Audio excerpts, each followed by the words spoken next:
All right, welcome back to the podcast. It's going to be a little different this week than what our listeners are accustomed to. It's been a rough week for everybody, and Tim and I decided that we were going to do something a little bit different. We're not going to talk about DVDs and Blu-rays today. Between the George Floyd protests and the riots and the pandemic and the earthquake we had out here and all we needed was a tsunami and murder hornets and monkeys stealing vaccines and virus vials. 2020 is turning out to be quite the thing. So, given what went on this last week in so many cities around the country in the aftermath of the George Floyd killing in Minneapolis, we wanted to kind of use the prism of movies and our own experience in the past to sort of try to give everybody a little bit of perspective and hope. It's easy to get lost in the moment. It's easy to get caught up in what's going to happen tomorrow and the next day and sort of lose track of next year and the year after and 2 and 3 and 4 years from now. And our obvious frame of reference is 1992, the LA riots, when Tim and I were both working for Entertainment Today and had rather fascinatingly divergent experiences on that. Tim, I'll let you kind of jump into 92 and your recollections of that, because your story is very interesting. Well, yeah, so 1992, I had only been here, Bridget and I, my wife and I, arrived in 1990. So we arrived in Los Angeles 30 years ago, this year. And so 1992, you had been working at that magazine with you for a couple of years. The events, the Rodney King beating, and then the trial and all of that. So Rodney King, that was March of 91. And the actual events of 1992, the day the riots began, we're talking April 29, 1992. On April 29th, 1992, I was on the rooftop apartment building with the late noted character actor, Vincent Schiavelli. Vincent Schiavelli was wonderful. For years, he was on that show Moonlighting with Bruce Willis and Sybil Shepherd.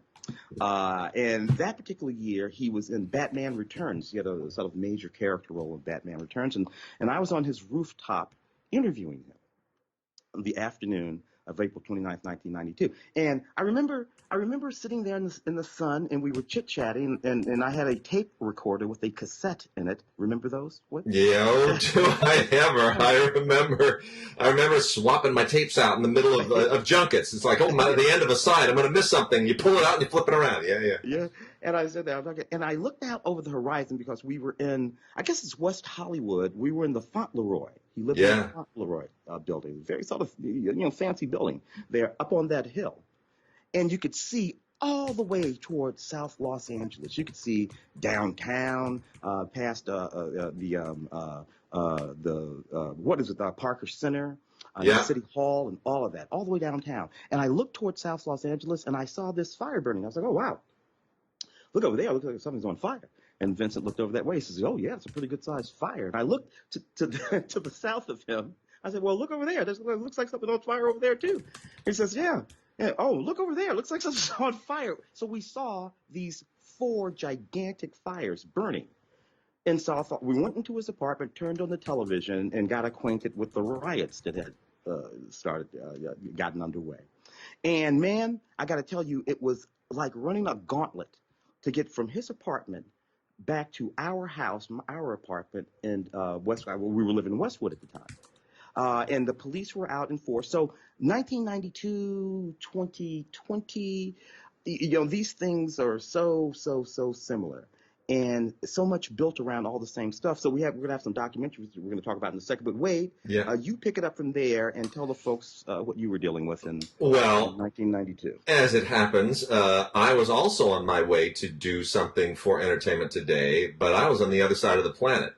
I had been I wanted to go to the Cannes Film Festival for the first time in my life, out of film school in 1990. Met you literally, we both started working for Entertainment Today that year that you had gotten out here. Mm-hmm. And I was fresh out of school. You were fresh in town. And so I had been working for a couple of years part-time during the summers for Air France. So I would go to Entertainment Today during the day. I was working in the office. I took the job that you smartly had turned down and suffered for it. And I'd sit there and I'd, do editing and typing and work my butt off and write stuff. And then at 5 o'clock, I'd put on my Air France uniform, hop in my car, and zip the 20 some odd miles out to LAX from Burbank and, get there in time to start my, hopefully get there in time to start my 6:30 shift for Air France. And I'd work until 11 o'clock that night, just dead to the world. And I did that so that I'd be able to get a ticket to the Cannes Film Festival that year. And, $120 round trip ticket. Stayed with people that I knew. I was able to do that whole festival rather inexpensively. And that was going to be the highlight of my year. And I decided, that started on the 7th of May in 1992, which was a Thursday. And I planned on getting to Cannes, kind of hanging out on the 4th. And then for a few days before that, I was going to hang in Paris with an old friend of the family's, lovely woman that my father had met many, many years earlier, who was a widow and was going to let me stay with her. And it was, I was going to stay with her for a little while. So I'd been there for a couple of days. I'd gotten to Paris, I think, on the 27th. And on the 29th, I'd just been floating around eating croissants and, checking out the sights and walking up and down the Champs-Élysées. And I got back to her place for dinner. And she says, "Oh, things are happening back at your place." And I said, "Did my mother call? Is everything okay?" And she says, "Oh, no, it's not your mother. It's, your L.A., your place, L.A. I was like, L.A.? Like Rodney King and that was out of my mind. I was on Cannes. That's where my head was. My head was in France and Cannes and movies, and I was all excited about the movies I was going to see. And we flipped the TV on, and there it was. And there I am in Paris, watching on television places that I know, places that I've driven, Crenshaw Boulevard. There it is. I've been to all up and down Crenshaw, La Cienega. Been up and down La Cienega. Normandy. I've been up and down Normandy. I know these places, and there it is. It's on fire. And it was a surreal experience being so separated from it and yet so connected to it at the same time. It made the world so small. It made it so small. And because you had been very young doing these, what is it, the 65? And was it 65? Well, 65. I was a baby, but it was 68. It was 68. 68. Okay. It was 68 that I have a vague recollection of, because 68 and 69 were really volatile years, but I have vague recollections of certain things, of the Kennedy, Bobby Kennedy assassination, Martin Luther King's assassination, the riots, man landing on the moon, Vietnam, and Dan Rather reporting. All of these things I do have a strong recollection of. And so there was a bit of a childhood flashback to that. I remember the Manson killings. I remember us getting double locks on every door in the house because, there are crazy hippies out there who'll come and kill you. And think about that. Those Manson killings were, those events happened in, you wouldn't exactly call them the suburbs, but we're well north and west of the 10. Yes. Yes. The Manson killing. It was, the Hillside Strangler wasn't that long after that. So those were volatile times, and more volatile than now, by the way. That's kind of the point that I think people forget about the Symbionese Liberation Army, the Weathermen, the Weathermen. People forget about all of that stuff. Dude, these were organizations of our youth. These were anarchist organizations. We talk about anarchist organizations now. Oh, that's funny. These were actually anarchist organizations. To put Antifa in perspective, as scary as it might be to some people to be reading about, the protests are embedded with these black bloc groups that bring hammers and nails and whatnot. The Symbionese Liberation Army kidnapped an heiress, turned her into a terrorist, and then robbed banks with semi-automatic machine guns. Yeah, in which people were killed. So we've been here before, and we've been worse, and we came out of it with flying colors. And that's kind of the point that I want to make to everybody, is that we do tend to sometimes make light of it. One of my jokes is the reason I watch Mad Max movies is because they're training videos for me. Sherman makes the exact same joke. Our friend Sherman Justice from Into the Band makes the exact same joke. That is hysterical. Yeah, like 20 years from now, I did. And by the way, Patton Oswalt makes that joke too. That he doesn't want to be the guy in the assless chaps strapped to the front of a pickup truck. Playing the electric car. Yeah. So but we're going to come out of this with flying colors. The thing is, Wade, you and I are both at the crux of it, historians. Yes. That's what we do. Historians of cinema, yes, but historians sort of writ large. I mean, I was an actual American history teacher. So history allows a framework for things. And yes, the thing at the moment is definitely a horrible, terrible thing. But when you put it in the context of this long history, and I bring this up now because I know we're going to talk about a few documentaries that came out a couple years ago on the anniversary of the Rodney King riots, the Los Angeles uprisings. And history's a hell of a thing. History will calm you down. Oh, yeah. History will really, really, really take the sting off of whatever you're experiencing in the moment, if you know history. So Let It Fall, a fantastic doc. I think that's John Ridley's, if I'm not mistaken. Yeah, I believe it is. John Ridley, 12 Years a Slave, noted screenwriter. John Ridley. Yeah, and novelist. And novelist, U-Turn, baby. Oh, yeah, man, U-Turn, that Oliver Stone movie that a lot of people did not appreciate. Oh, it's one of the few Oliver Stone movies I really thoroughly enjoy. Jennifer Lopez and Sean Penn are fantastic.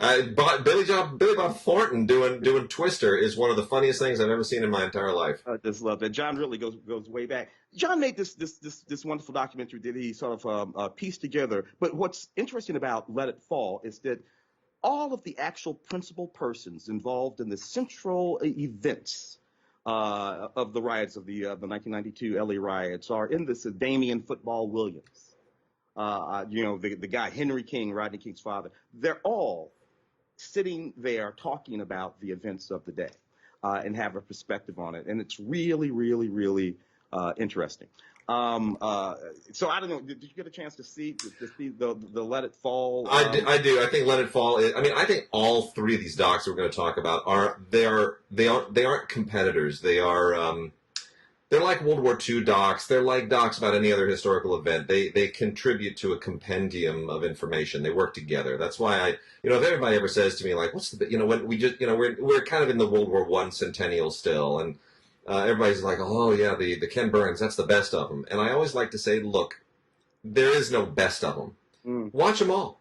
You got to see them all, because the historical events, the whole point of history, to come back to it again, and I was a history major before I was a film major. The point of history is to not find that perspective. It's to find all perspectives and to look at all points of view and all documents, and to try to find not a truth, but all the truths. There are lots of things going on, and the more you know about it, you're not trying to come to a conclusion, you're trying to come to an understanding. And that's what I think is a lesson we should take from the current moment too. So yeah, Let It Fall, absolutely excellent film. John Ridley did a great job, and for sure. Let's move to the next one then. LA 92. Yeah. Which is, again, another absolutely extraordinary documentary. This one. I covered this on Film Week too. This one is all of the very raw footage that we see here. Without a whole lot of commentary, except for the commentary that comes with the footage itself, mostly. Yeah. And considering that in 92, we didn't have the surveillance state that we have now, where everybody's got a cell phone, where, the footage there is primarily news footage and private video footage with people who just happen to own cameras. Today, everybody's got a camera in their pocket and on their phone and on their watch, and probably half a dozen cameras mounted around the street, CCTV cameras. So whatever we get from this moment 20, 30 years from now will be more substantial even than what you get. And LA 92 is a pretty great job of putting together archival material. It really is Yeah, an yeah, outstanding film. and perspective is a hell of a thing. So in this film, you see a lot of actual news anchors and news reporters. You see a lot of city officials being interviewed, Tom Bradley, so you have this sort of official news filtered examination of the events. As you say, today it's going to be an entirely different thing because everybody with a phone is out there, sort of catching a perspective about what was going on. L.A. burning, the riots 25 years later. The central interesting thing about this, there was this whole sort of thing that went on between the sort of black and Korean communities during that period that accrued back to the Latasha Harlins case. Latasha Harlins, I believe, was a little black girl who was killed by a Korean grocery store owner. And there was a whole complicated thing going on. This all had happened prior to the Rodney King beatings. But it simmered. But it simmered for a long time for a whole bunch of different reasons, including the fact that the Korean storefront owner was acquitted of that crime. All right, fast forward a wee little bit to the actual riots jumping off.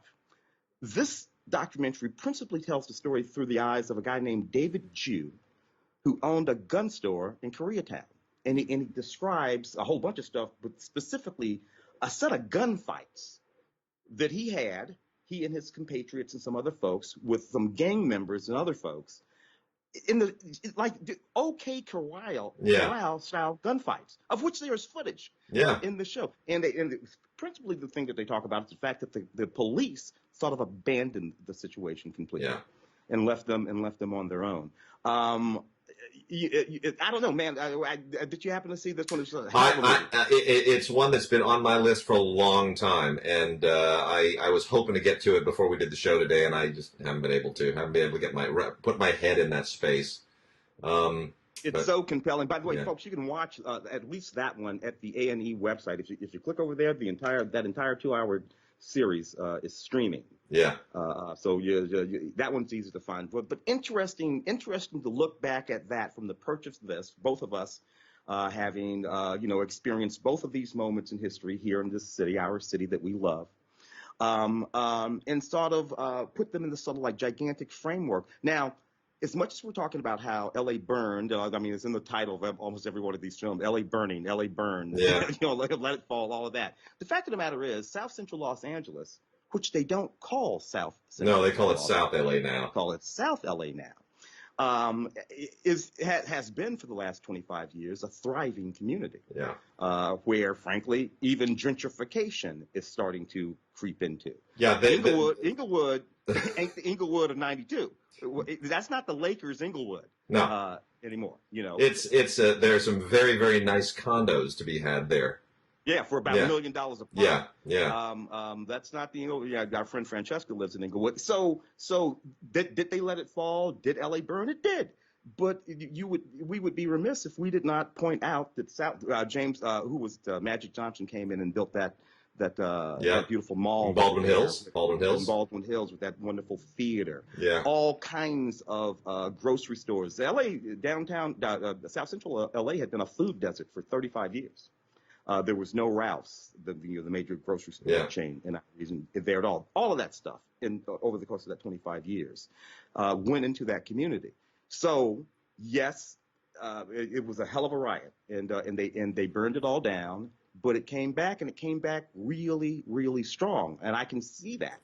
So even as things burned the last few nights, I already know what's going to happen because we're going to come back. We're going to come back. In a strange kind of timely twist of fate too. We've been getting my daughter to sort of open up her experience to more movies, and she's always been a little apprehensive about watching movies she's not already seen, meaning anything outside of the Disney Princess Compendium. But she, wanted to see starting on May 4th, Star Wars Day, because her friend Ethan really, really loves Star Wars. She decided she wanted to see the Star Wars movies. So we watched all 9 Star Wars movies in about 2 weeks, including all the PG-13 ones, which is a hell of a leap for a 7-year-old. A little bit scary in places, but, it's okay. And then she wanted to see Zootopia. And, we watched Zootopia right in the pocket of this moment. And that is a remarkably prescient and meaningful movie because all of our cities are Zootopia in the world. And Zootopia is the whole point of that movie is how do predators and prey learn to live together when there is this sort of inherent distrust. And whether you consider yourself predator or prey depends kind of on your perspective. But it's what that movie says is really wise, and how it goes about it is not preachy. It's organic to the story, and that's a great film for families to watch together, to be able to talk about a lot of the issues that are kind of on everyone's mind right now. So I would say definitely put Zootopia in your family movie queue. It's right there on Disney Plus, and everybody seems to have Disney Plus these days. So that's something that was good for us to watch. Kind of lives right there in the same space with Animal Farm. Who's the Yeah. yeah. Yeah. Kind of. I want to do a couple of recantations. I want to recant a couple of the things about two films that I still don't like. but nevertheless, in the context of my reviewing them, of my analyzing them, I said some stuff about them that in the context of things today, I have to a little bit take back. So the films are Detroit and Harriet. So for Detroit, I wrote this big old essay. It was really more of an essay than it was a review about Detroit. And one of the things I did not like in Detroit is the depiction of the brutality against the black folks in that movie, against black bodies specifically.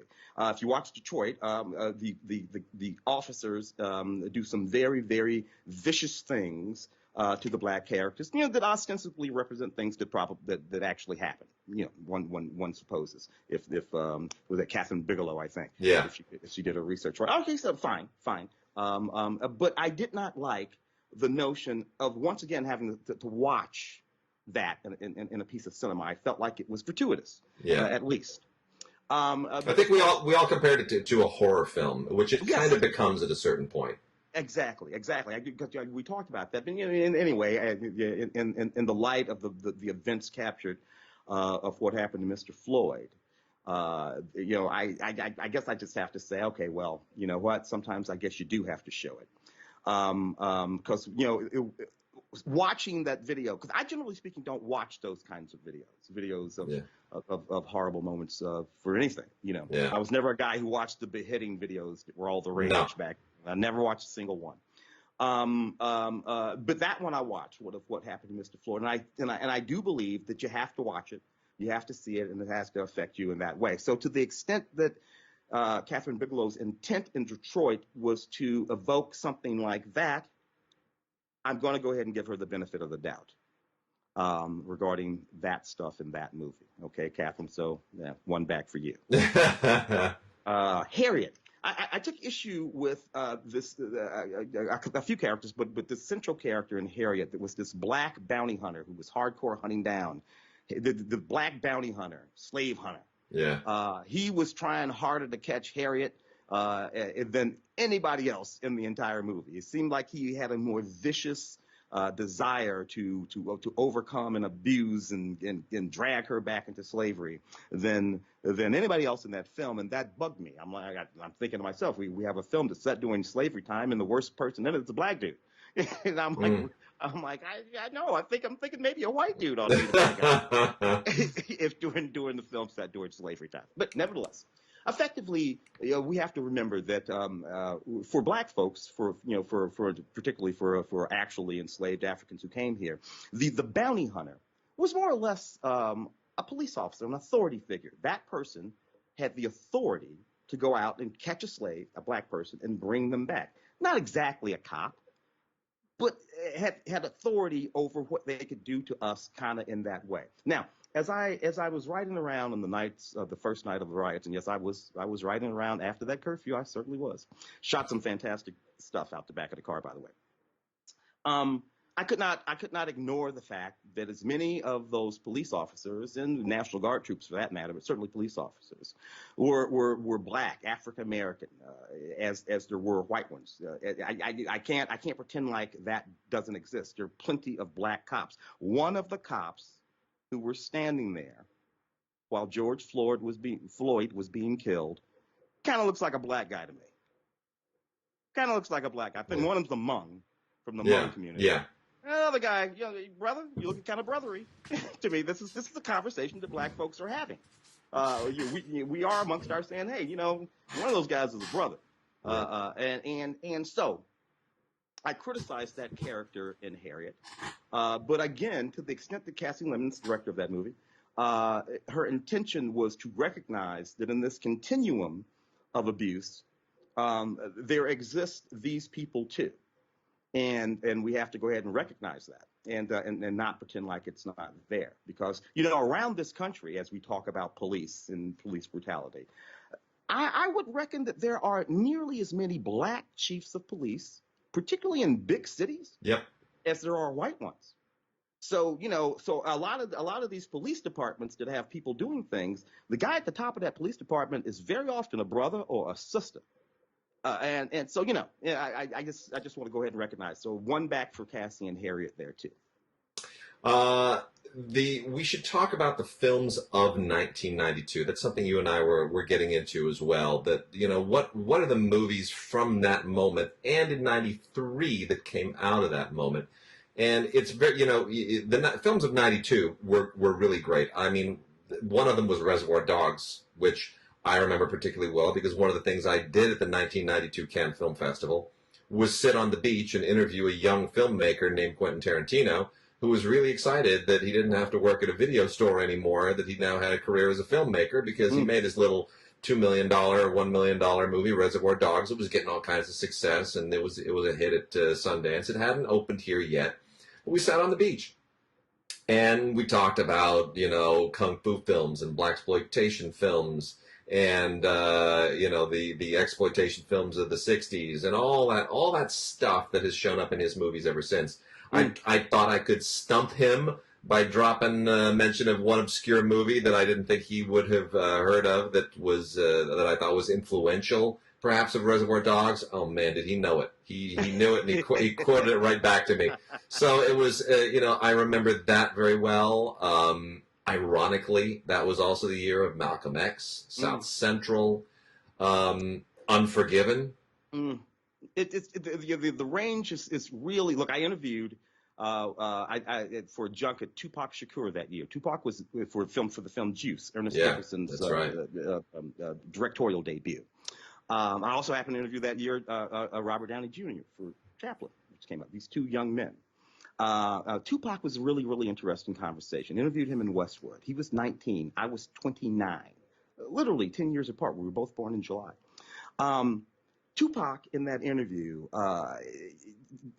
did a number of things that I thought were outstanding. For one thing, he completely and totally owned that space. Owned it completely. Yeah.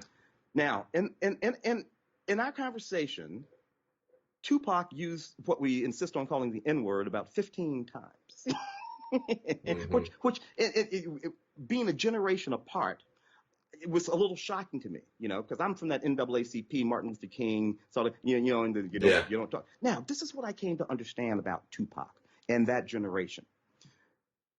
He would not be told by anyone on earth what he could say, what words he could use. He knew that he had the ability to express himself, and that if you didn't understand what he was saying, that was going to be on you, not him.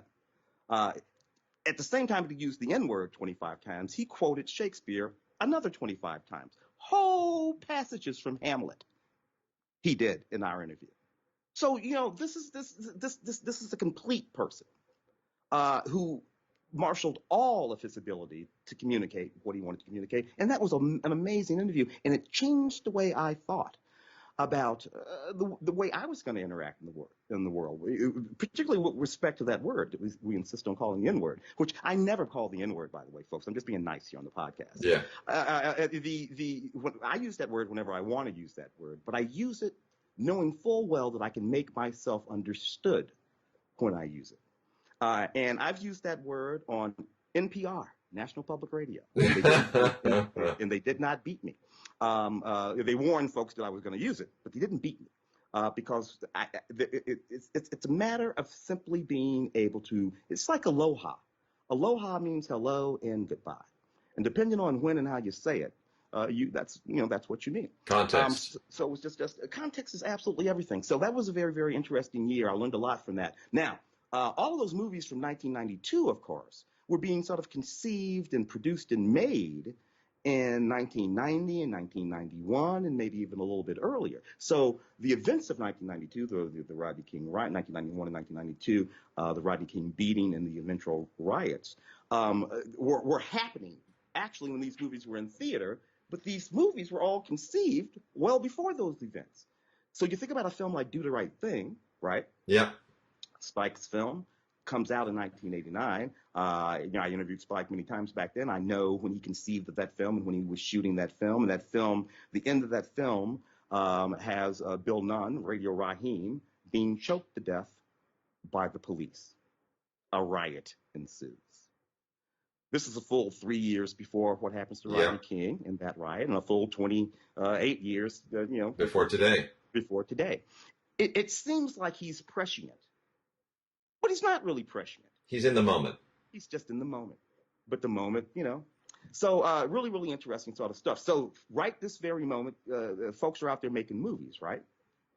Movies that will be informed by this moment. It'll be so interesting. So we talk about 1993. So it'll be so interesting to see what the films of 2020, 2021, 2022 will have to say.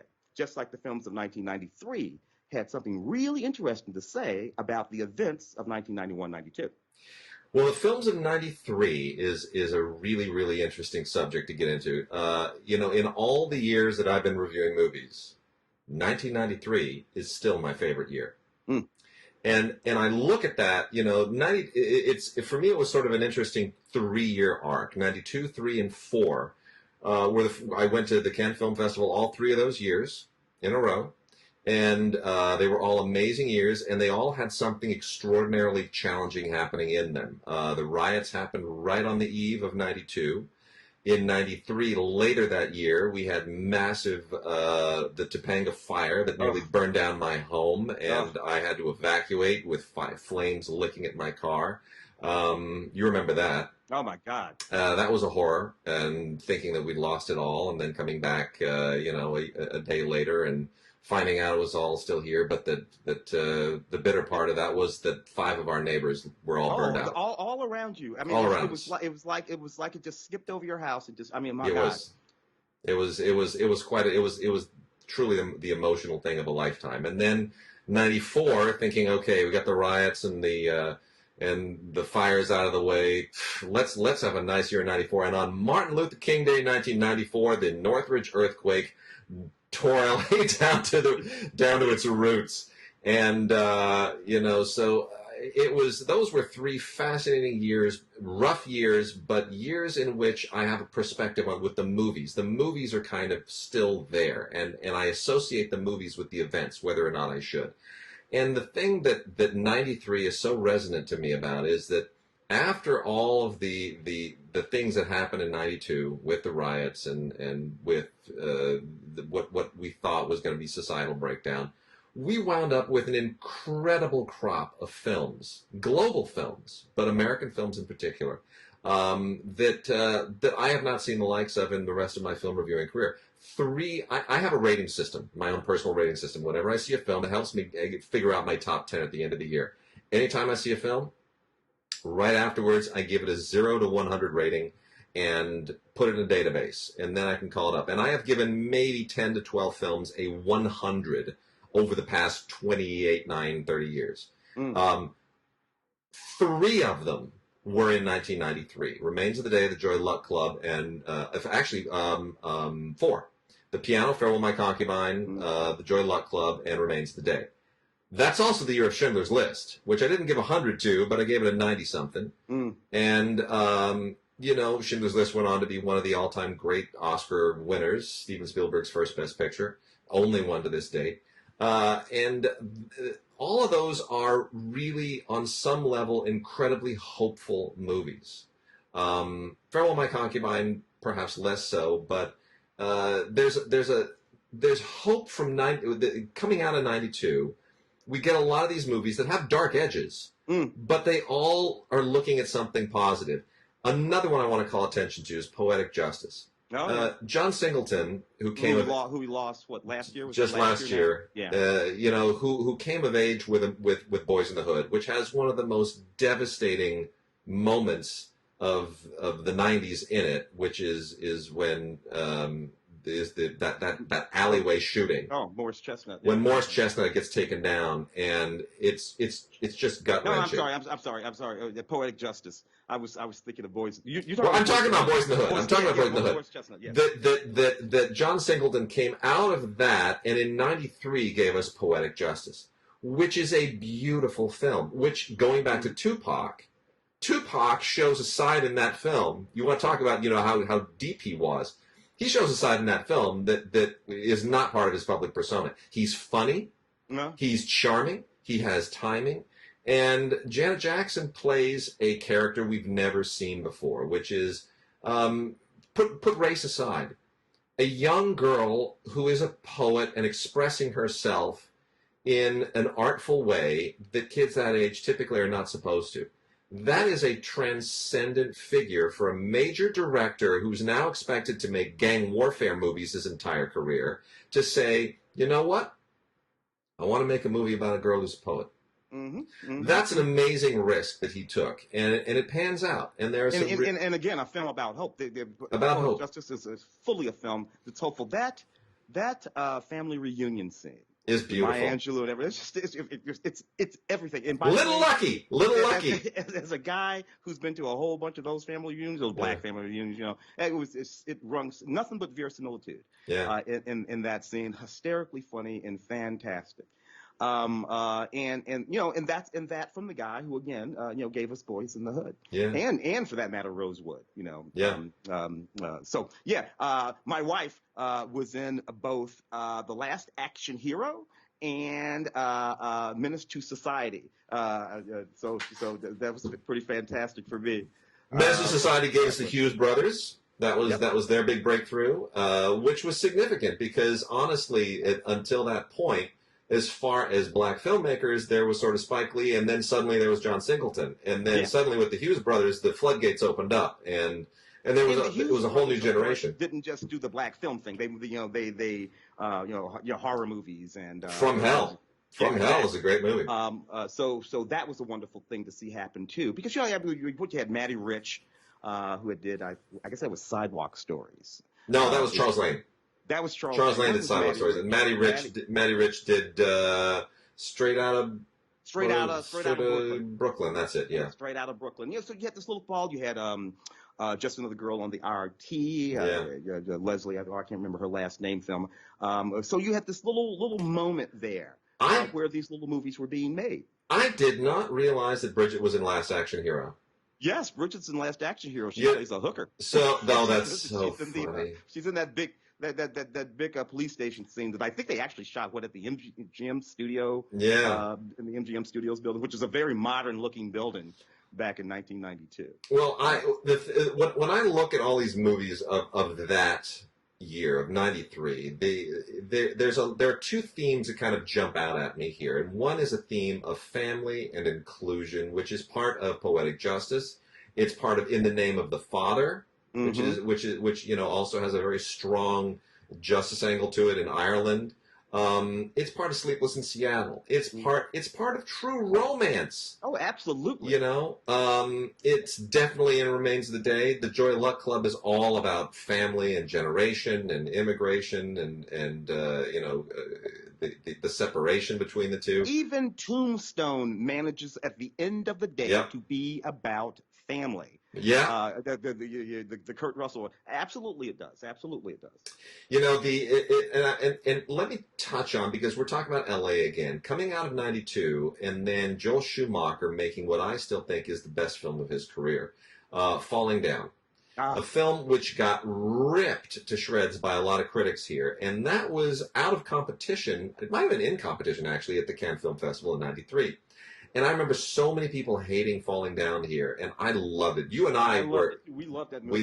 Smith, Michael Douglas. Oh, And it was fascinating. I remember the press screening at the National Theater, where I had once worked when I was in my first year in college, which has since been torn down. Curse them. But I remember the press screening there at the National falling down, and I just thought this movie's brilliant. And everybody was so angry, and I couldn't get it. And they're like, "Don't you understand? This movie is, it's racist, and it's this, and it's got all this." And they were all so kind of offended by. I said, "You don't get it. You're missing the point of this. You're missing the point of the movie completely." And then I went to Cannes, and the press went nuts for it. The international press loved it. And it was fascinating to see that the people who live in the shadow of the movie, in Los Angeles, where the movie is set, were too close to all the issues. They're too close to it. They couldn't see what the film was doing. People on the other side of the world, the French press, the German press, the Russian press, the Chinese press, all of them, they saw it and they got it because they had perspective. They were far enough away from it that they could kind of see themselves in it, that they could project a little bit more objectively. And the press conference for that film was fascinating. And Joel Schumacher said exactly that to a question that I asked. And out of all the questions that were going, in this little press room, that's about 150 people can squeeze into the press conference room. And I asked him, and I said, "Mr. Schumacher, I just came from Los Angeles," and he said, "So did I." I was like, "Oh, good." And I said, a lot of people were really, really down on the film there, and clearly this room is not. To what do you attribute that? And he said, if you live in Los Angeles, this movie is right in your face. It's all right in your face. And he said, and he basically went on to say, and I'm sure I'm paraphrasing like crazy here, but and the video exists somewhere. It might even be on the extras of the DVD or Blu-ray. But he basically said that that does make it hard to sort of step back. And he said people thought the movie was about this guy played by Michael Douglas, Defense. Mm-hmm. He said, it's not about a guy. It's about two guys. But if you're too close to it, you're going to miss the fact that Robert Duvall is the other guy. It's about both of them. And one guy has cracked. He's broken when the movie begins. He's broken when the movie begins, and it just pushes him over the edge. And the other guy is trying to keep it together with his crazy wife and his job and everything else. He's holding it together. And ultimately falling down, think of the title, Falling Down. It doesn't say fallen down. It's falling down. Mm-hmm. Both of these men are in the process of falling down. One of them ends the movie on his face. The other one catches himself and stands back up again. Falling down is a poetic evocation of an action. And just because you're falling down, think of this moment. I want us to all think about this moment. Right now, we might feel like the world is falling down. You can be Michael Douglas and just keep falling.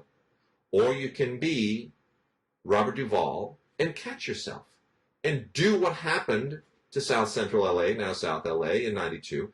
Pick yourself up again. Put it together again. Learn from the moment. Put everything back together.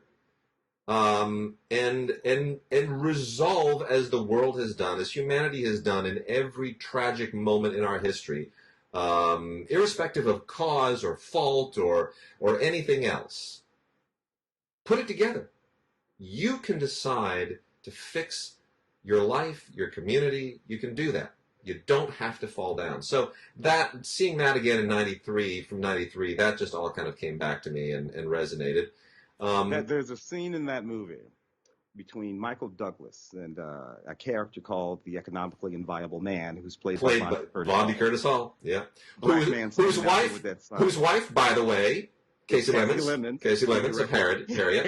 Yeah, as well. And that scene between Michael Douglas, they have a moment where they have this conversation. The movie is in that moment. It is. It's right there between them. I think they both have this moment of clarity. Yeah. They're doing the same thing, actually. Yeah. Blondie's just doing it with that sign, standing there screaming for his right to be viable. Yeah. I refuse to not be an economic viable. It's a beautiful, beautiful. Ebby Rose Smith. He also wrote was it The War with Kevin Costner and Clint Eastwood, if I'm not mistaken. Good question. I'm almost certain he wrote that too, which is another film from that period about a guy who's kind of coming apart a little bit, and a cop who's on his heels, and sort of the same thematically. I think we're both looking it up right now. Yeah, there he is. I'm pulling him up. He did. Oh wow, he was an actor in Turner and Hooch. Actually, Ebby Rose even in Falling Down. Good heavens, he wrote the screenplay for Car 54. Where are you? That's bizarre. I wouldn't tell. I wouldn't mention that one. Yeah. If I were so yeah, man. What the a hell of a movie that is. Falling Down. Yeah. We also had Groundhog Day. Ah. Now that's one we all obviously look back on with great fondness, especially because we had a Super Bowl commercial this year that referenced it. Maybe the most lingering movie from '93 for a whole lot of reasons, and I think now we look back, and if you were around in '92, it does feel like Groundhog Day. It feels like, Groundhog Day is all about things are going to repeat themselves until you learn how to fix whatever isn't right. So if things keep repeating, let's try to fix them again without, communication is always key to fixing things. Last Action Hero, I want to make a quick mention of that too. One of the most entertaining junkets that I've ever gone to, and this has nothing to do with anything relevant. I was at that junket. but I'm going to share this anyway.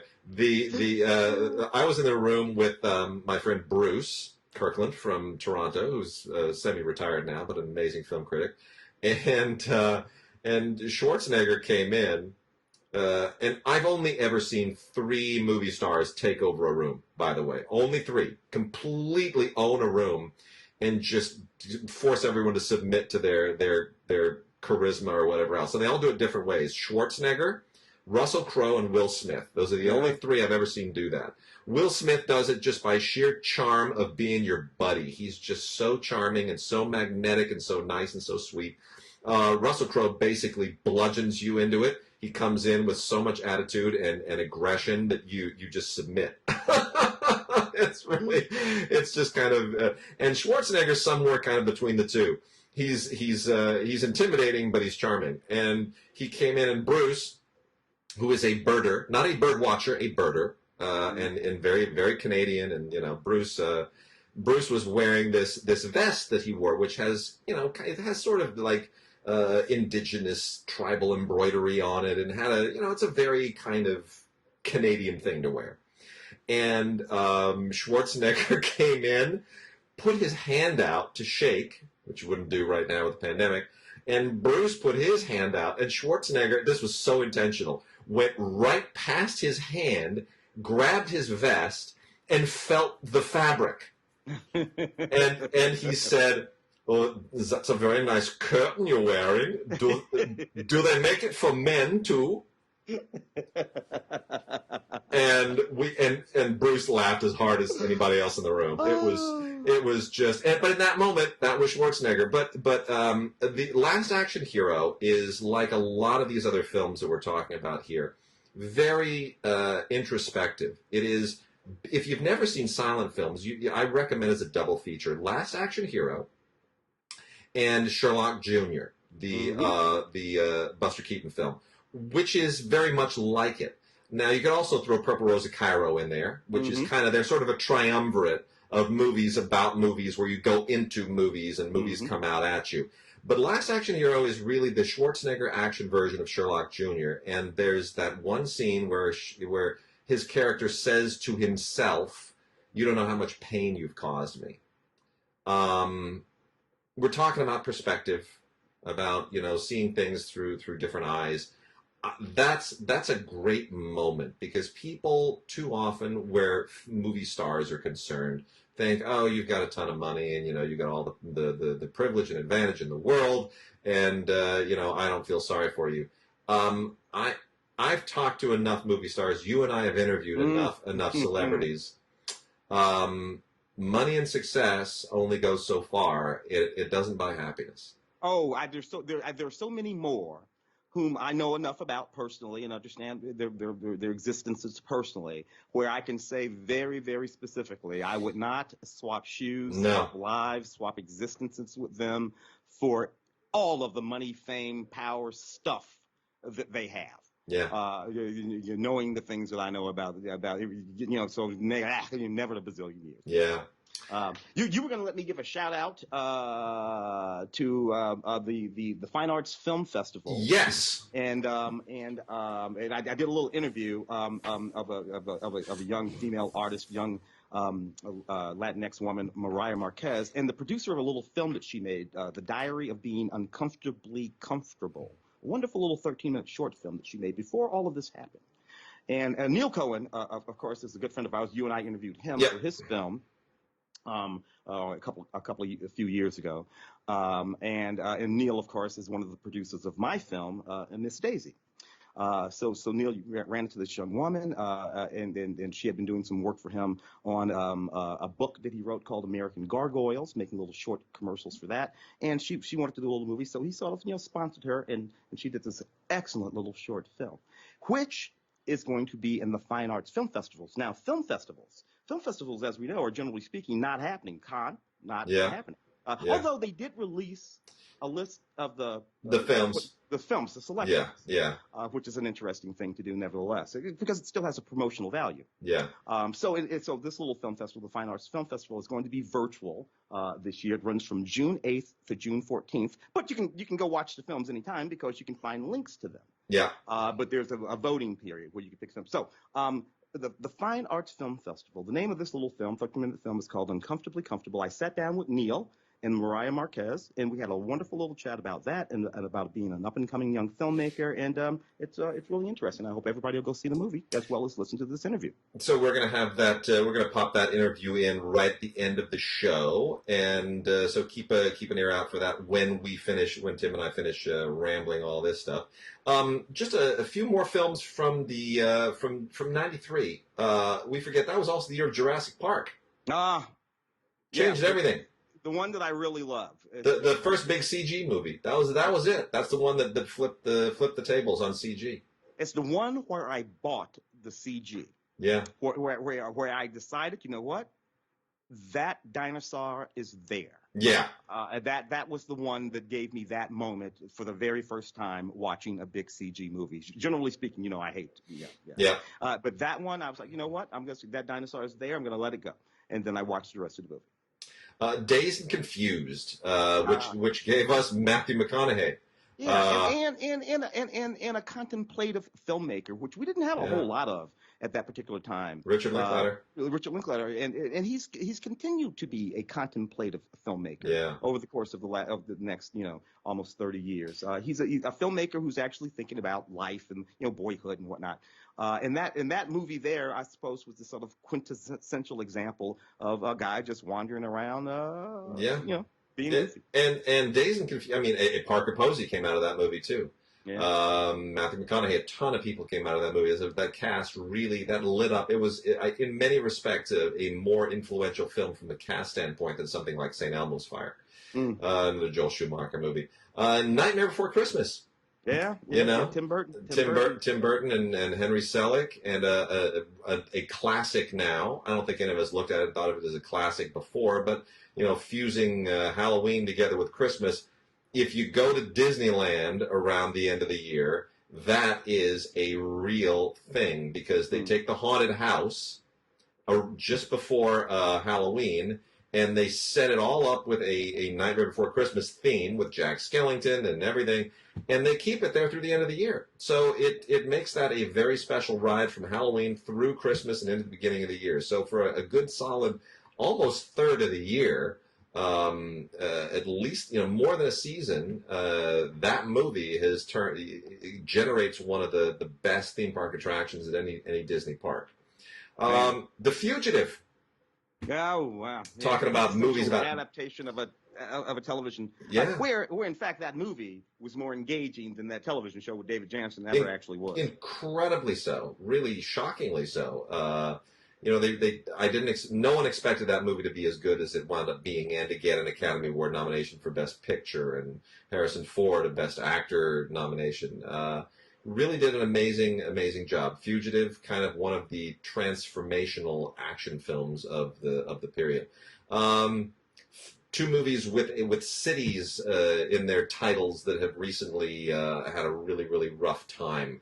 But both of these movies also very hopeful. Philadelphia and Sleepless in Seattle. Oh, the pairing of Tom Hanks and Denzel Washington in Philadelphia was just a piece of genius casting. It was. The exact right casting of the exact right people in the exact right parts. Jonathan Demme film, of course, Tak Fujimoto's cinematography. Look, Tom Hanks and Denzel were already big movie stars at this point, so it's not like anybody was made into a movie star here. But what was astounding about this movie was how both of them transcended their movie stardom. Tom Hanks became character, and you bought that he was this young gay man with HIV, AIDS, fighting this good fight. And Denzel Washington, this black lawyer who had to overcome a little bit of what were this sort of suspicions about HIV and whatnot in order to do the job that he needed to do to defend this man, to fight that case. It's a beautiful movie. Great work by the late Jonathan Demme. It is incredible to think that you could take those two stars and put them in the same movie and not have their stardom completely overwhelm the film.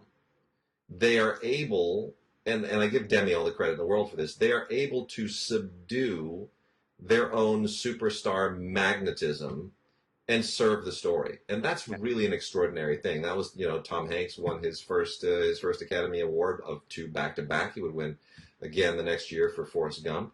Very impressive. Sleepless in Seattle, which is Nora Ephron is already. Yeah, Nora Ephron basically made one of the archetypal quintessential romantic comedies of the period, again with two stars who were able to subdue their stardom for the sake of the movie. Again, one of them Tom Hanks and Meg Ryan, and that was the era of Tom Hanks. It really, it kind of still is. He hasn't gone away. But that young Tom Hanks period there. Yeah. Where he could just about do no wrong. I mean, Joe versus the Volcano, maybe, but I even like that. I want to hit two before we kind of start to wrap up. Two films that give me great hope for the future, and the future is always about the kids. And I'll tell you, as a parent, last week has not been easy. The question is, with the pandemic already, it's rough on kids. We've been homeschooling my daughter. And when I say we, I mean my wife, because I have not. The burden has really fallen to her, and she's been extraordinary. But you're doing Zoom sessions with the class, you're working with the teacher, but the parents are still all very involved in executing, basically being surrogate teachers and teachers' aides, and the kids miss each other and they miss playing together. And the pandemic is not an easy thing to explain to them, because you don't want them to all grow up to be terrified germaphobes who don't want to hug and play together and shake hands. You want them to come out of this with better social instincts and more humanistic instincts than they had going in. And so you got to figure out how to sort of transition the one to the other. And with what has happened since from Minneapolis spreading out to all the other cities, it makes it really hard. So we've tried to sort of shield her from that. We don't want her to know. And in point of fact, I do want to say this.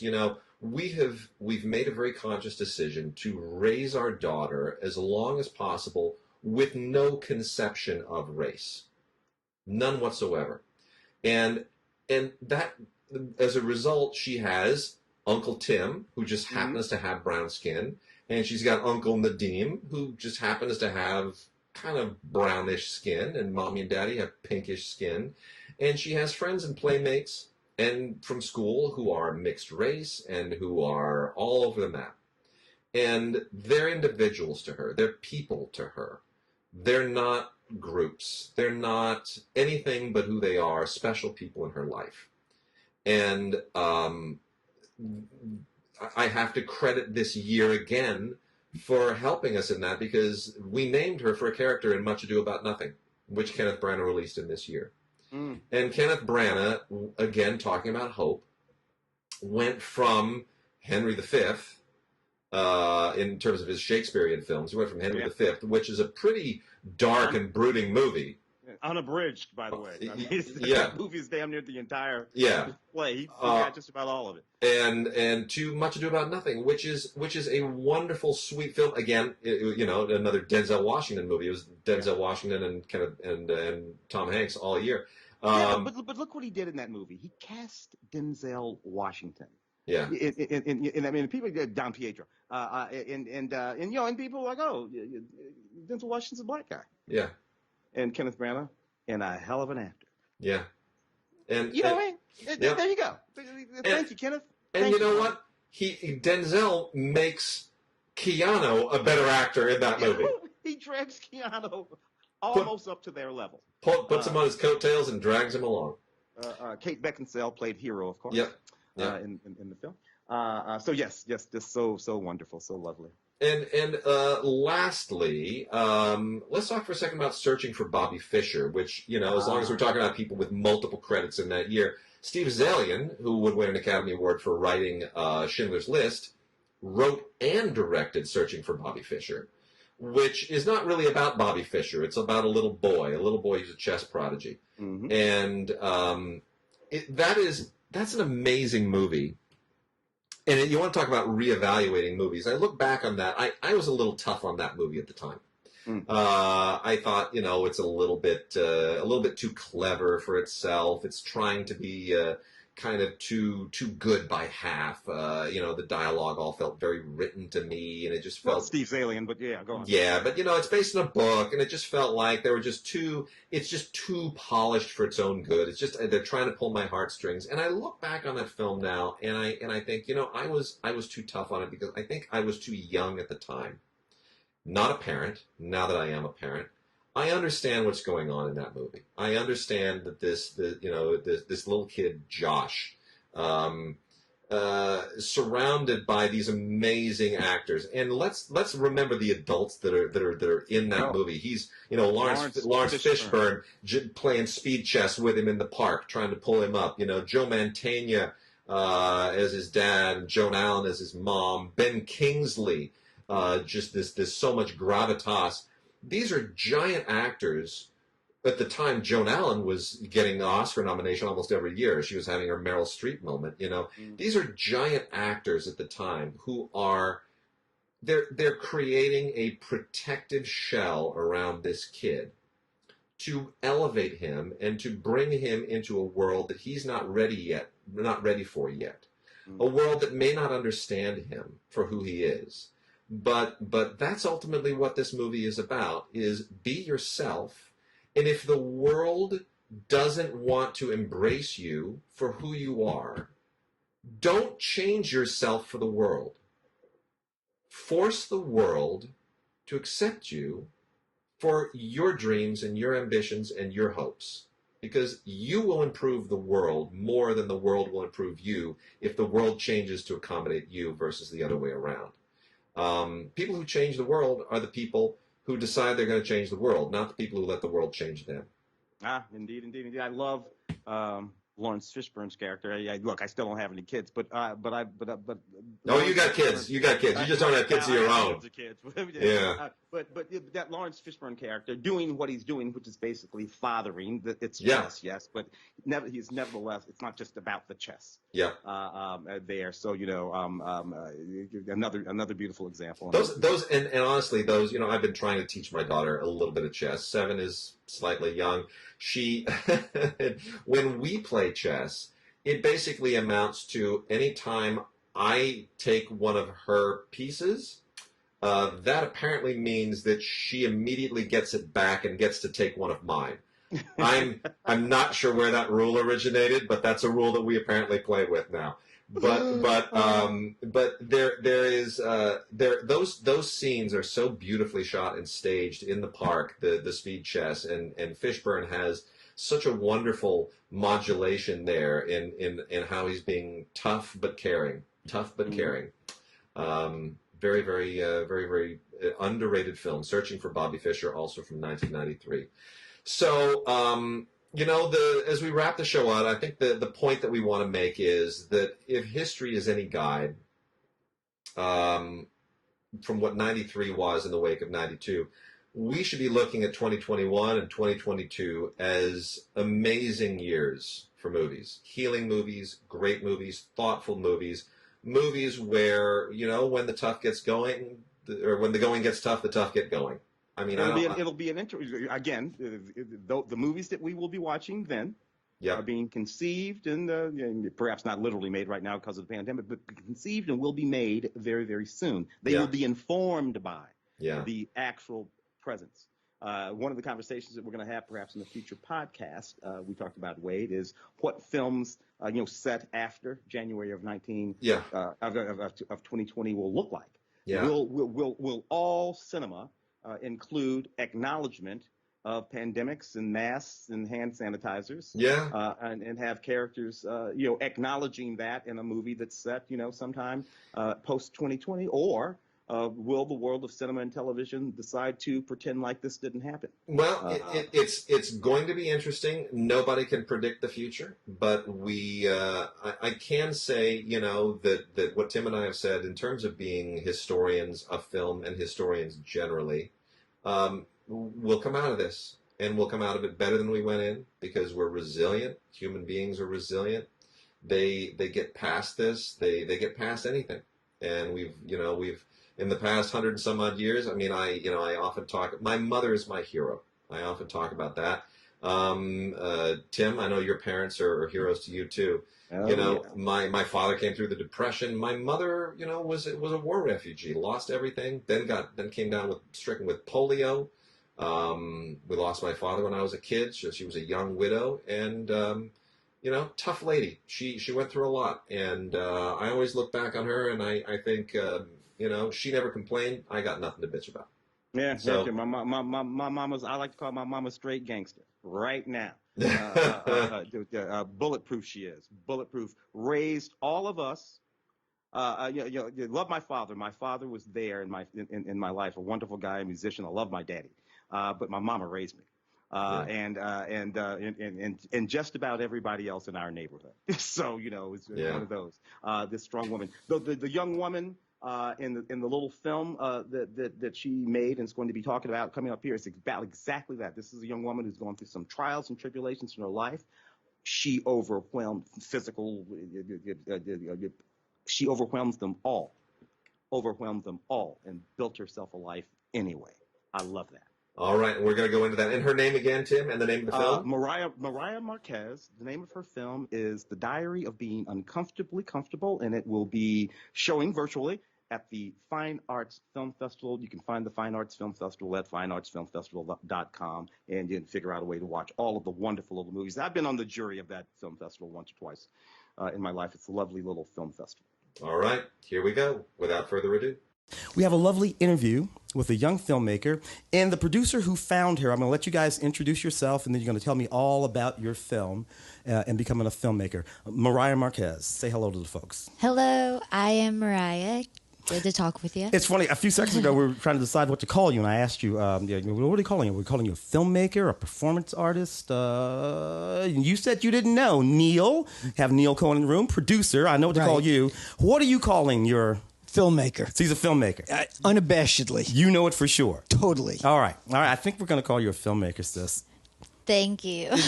just for today. You did make a lovely movie, though, right?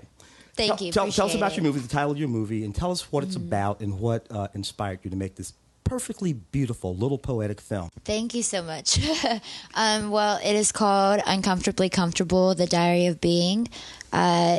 It's weirdly to say about myself and about all of our struggles, really, and what we have in common through those struggles, and how to rewrite your own story and to move forward through that and hopefully help others with your story. It's funny because I never really, like I was telling you, took myself seriously with it all. Film has just been a means of expression for me. So to go through this process, I met Neil a while back now. It's been a fun relationship. He made a children's book, and I just started taking some photos and videos for the marketing side of it, and we got to know each other. Wonderful, talented, inspiring guy, and believed in me a lot, and was like, sat me down for coffee and was like, don't say I'm crazy and don't tell me no, but I want you to make this a film, and I want it to be about you. And I was just like, no. And this is interesting. So that little nugget of it actually came from Neil. You weren't thinking about making a film about yourself. Well, I had in the past. I just knew that my story was different, and my whole life I've just been like, whoa, this is a movie. It's really weird.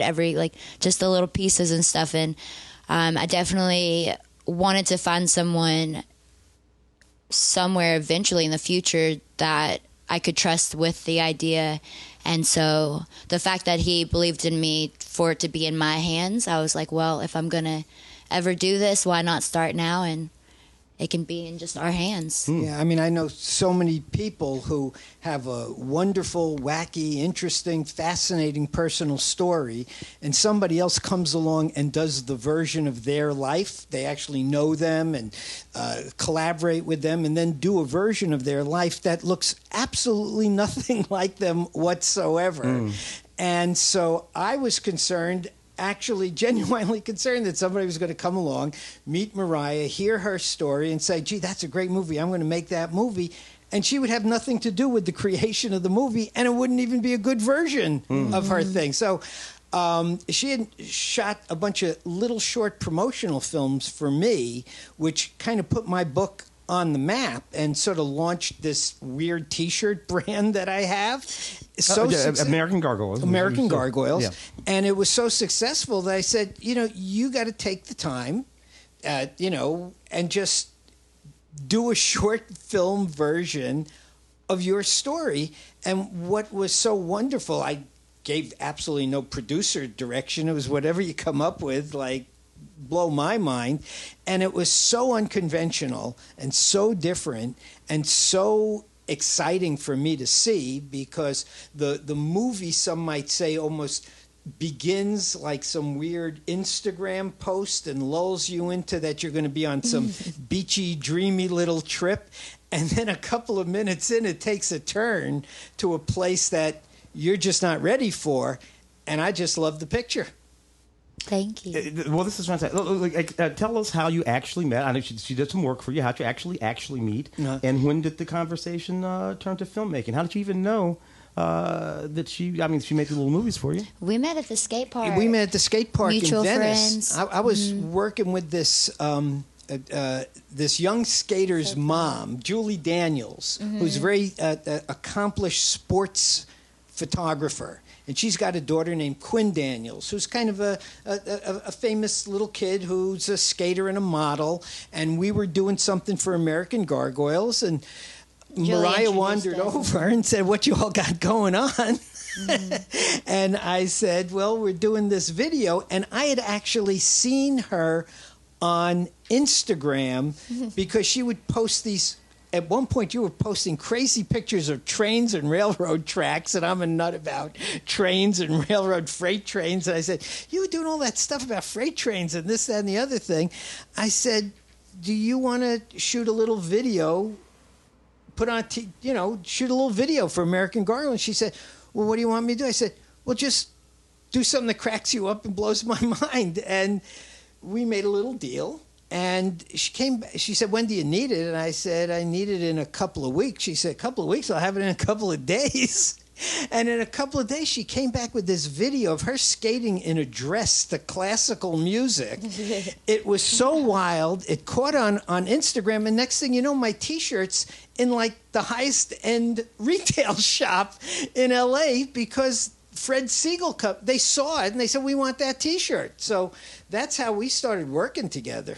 That's just extraordinary. Could you have, at that moment, were you thinking about being a commercial director, for that matter, a narrative director or a documentarian? Were you thinking like that, or was it just stuff you were doing? It's always been in the back of my mind. I definitely, just out of circumstance, never thought it was something that I could pursue. So to have the opportunity come in, it made it a lot more realistic. And now it's something that I could see myself doing. And I guess I should consider myself now. And because there's more projects and more ideas and possibilities coming. And it's just all been really exciting. But no, it's always something that, I did for expression. I mean, if I could just chime in from left field here, because we're having this conversation about film and filmmaking, and people are saying, well, gee, who is this person, Myriah Marquez and whatever. What I think the audience listeners should know is she showed up from a tiny little town in Texas and in Southern California, and within a year or 6 or 8, her and a bunch of women that she met down in Venice formed this women's skateboard collective called Girl Swirl, which has now become not only a big thing in Venice, but like an international organization that empowers women. I mean, you could talk about that more than I can, because I've never been on a skateboard in my life. Yesterday was International Women's Day. Yes, so it's a very interesting thing. Girl Swirl, which is incorporated into your film. There's a part of that. Tell us all about Girl Swirl.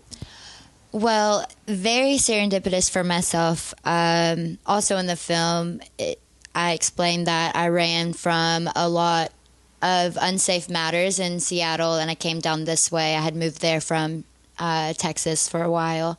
And when I came down, I lived in my car, and it was my 6th day here. Met some girls at the skate park, and they were all just getting together to go skate that night, really casual. We didn't have a name or anything. And then that night, it was just so much fun and magical. We were joking about like crew names, and we were going to keep adding girls to a text chain. And it was always just the intention to meet other women that skated and have common interests. And with the way that social media is these days, because we made an Instagram because the text chain was getting too big, and we still wanted to, like, if you saw another girl skating, just go up to them and be like, hey, this is all of us girls around town that skate. These are our profiles. Like, hit us up. Let's skate. And the Instagram just took off to other channels, and then through that, like, stoked from the community. And so we threw a party, just kind of being playful with it and being like, yay, like, this is happening. What we didn't really have much in. We had a lot of intention and heart, but we had no idea really where it was going. It's just all very serendipitous. So we threw a party, so much more stoke, and then we were like, wait, this could be big, and we have so much potential, and we have so much support. And one morning we were laying in the big bowl in the snake park, and because we can't really skate it too well yet, it's really big. And some of the girls had brought up the fact that we were laying there so casually, but we're in Venice, the heart of, in LA, in the world, such a problem of homelessness, and the fact that people probably actually slept there the night before. And and with the amount of support and love and growth that we've had, we had to do more. And so we sat down and we thought about, in our wildest dreams, what would we do? And so philanthropic efforts were on the top of that list. And so we said, let's throw a party again, but this time raise money for a local nonprofit. And it was super successful, and everybody came together. And again, it just kept growing and kind of morphing into, I guess, what it is now, which we are an LLC owned by 7 women, and we work together and empower each other in our sisterhood. And the LLC is hopefully going to grow into a nonprofit. We are running as a foundation at the moment, and we do skate mentorships and after school programs. We've gotten to go to Mexico to the migrant shelters and pass out boards and do skate lessons with them. And we host bi-weekly skate meets, and we still throw parties, which is really fun, to raise money for local organizations. We're at 20,000, a little more that we've raised for different organizations. And funds. You yes. $20,000. Mm-hmm. That's outstanding. And it's crazy. But the thing is, what is so powerful and why it is growing the way it is because it's all community based. We couldn't have done this without the same stoke and love and support of everybody coming together. And so that's our main mission, is just bringing people together and using their stories to help empower each other. That's fantastic. Tell us about your story, your actual personal story. Start as early as you want to. Let's start at age 6. Start at 6. 6. Can Okay. you remember 6? Yeah, a little bit. So my dad is from Mexico. My mom's from Louisiana, and they were married when I was 2 and divorced when I was 3. And then my mom raised me by herself until I was 8.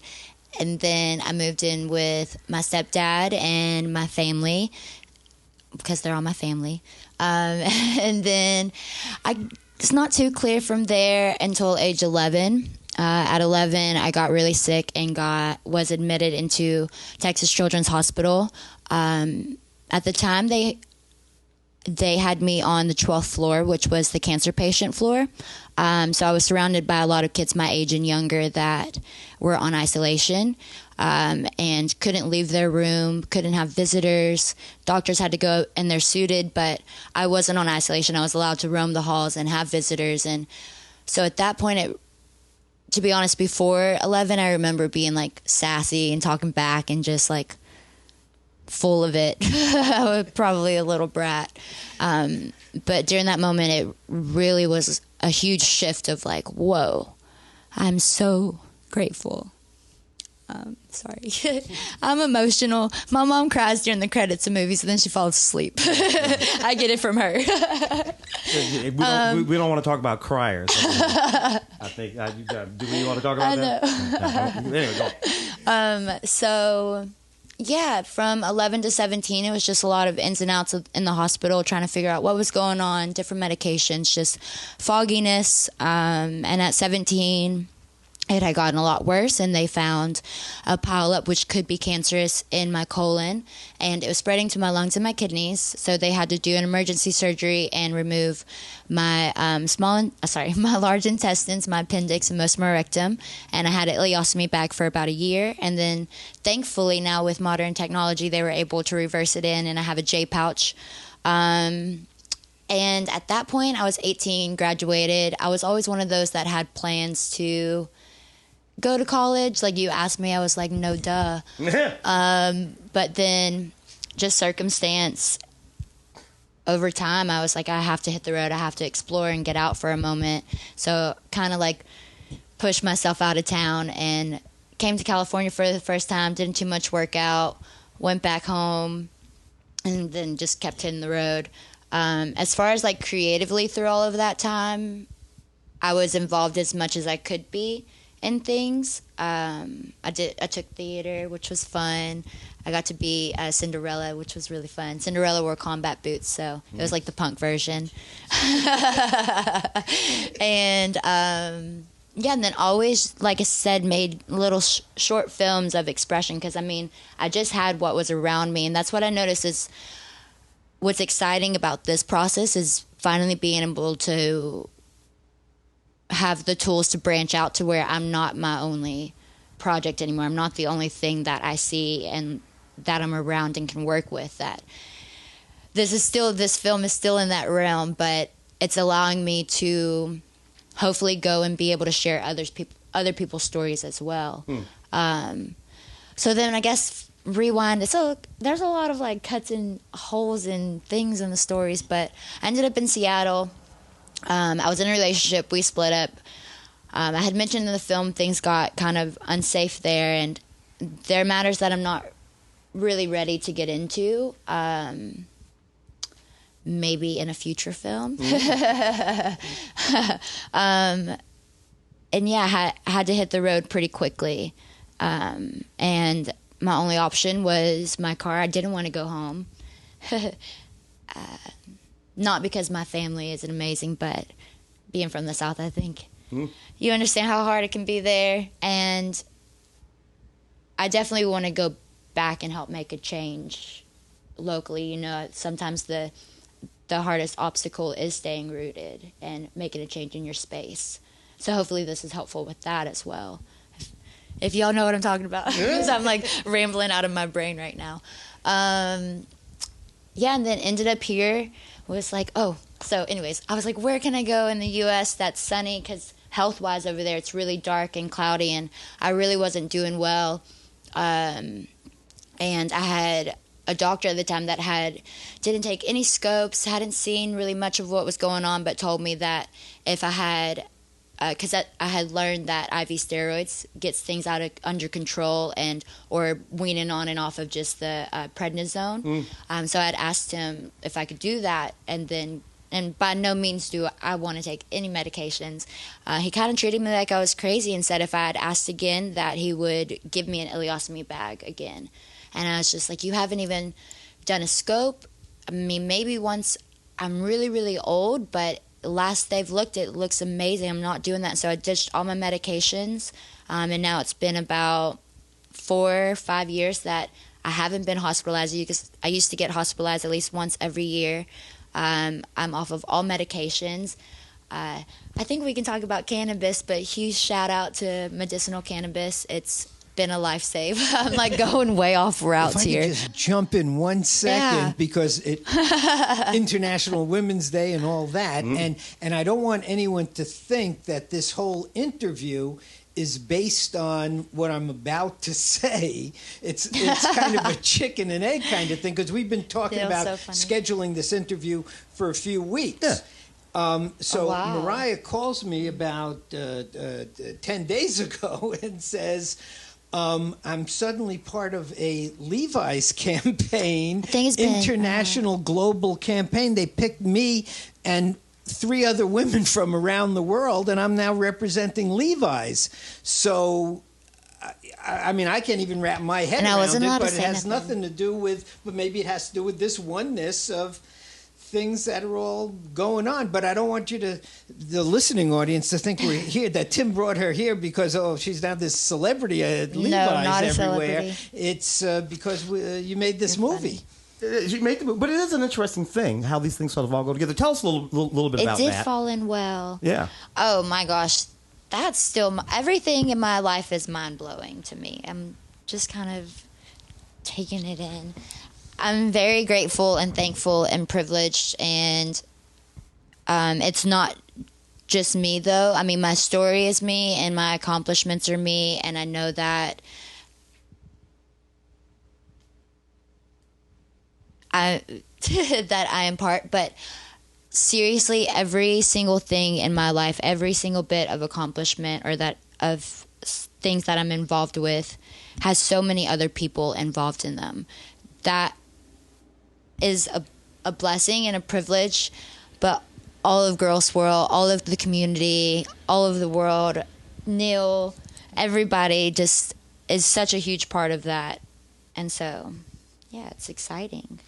That's wonderful. I tell you what, here at the DigiGods DVD movie podcast, we like watching things happen incipiently, the beginning of a thing. Yeah. Mostly because 10 years from now I can call you back and say, hey, you remember when you were on my show? When you were a big old movie star. And frankly, I'm hoping you're going to give me a job sometime. In a couple of years, you'll hire brother. Oh my gosh!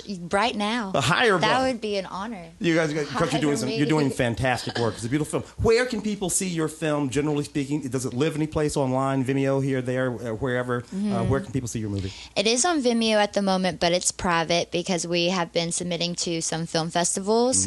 Where we see this going is more underground style and just super in with other creatives that are kind of in our same world of things. So, like, I want to screen it on the side of in the skate bowl and at nighttime and do like little, because it's only about 13 minutes long. So it would be fun to do a sit down, have a screening of it, and then get it out there to the world, probably through the Vimeo link, and who knows what else is to come from that. I'm not going to put a box on it, but for sure there's going to be some pop-up fun little in and out premiering. I'll look forward to it. Let us know, and we'll let the folks out there know. Neil. Yes.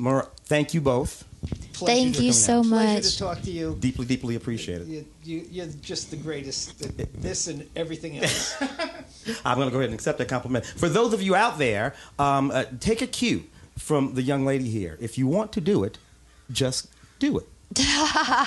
So, since we last spoke, Myriah, the world has suffered a a pandemic, and your film got into a film festival. So let's talk about the pandemic first, and then the film festival that your movie's going to be in. How are you faring through all of this? Have you been able to work?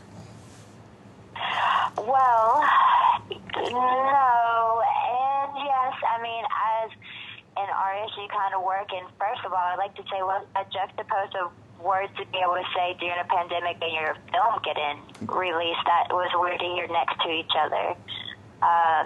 So yeah, definitely fortunate. Happy to be able to say that.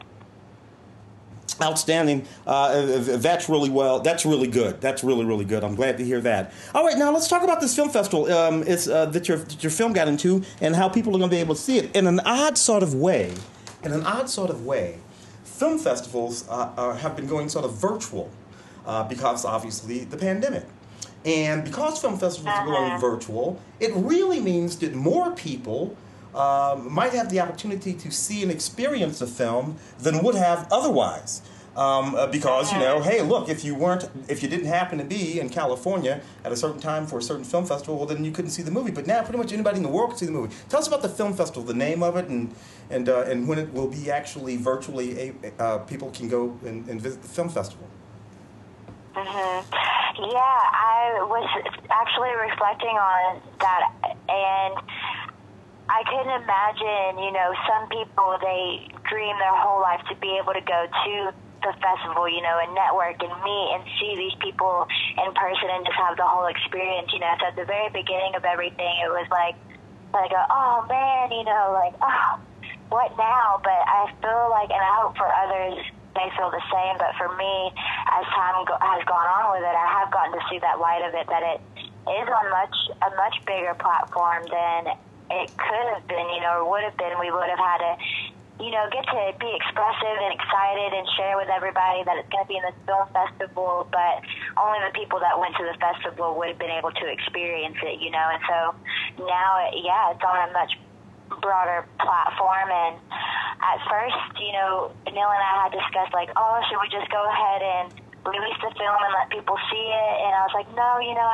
people are going through things at the moment. I don't want to just be putting stuff out there, And I had just had this feeling personally, okay, I'm ready to share it with everyone. I think that it's time enough to where it might actually be helpful for some people, to hear that others do have struggles, and sorry, I'm always so emotional, that others do have struggles, and you're not alone. So I think that it was really divine timing, and I don't want to cry, and that I'm excited that it's being able to be seen by such a broad audience, just in the mere fact of, I hope its message can help others right now.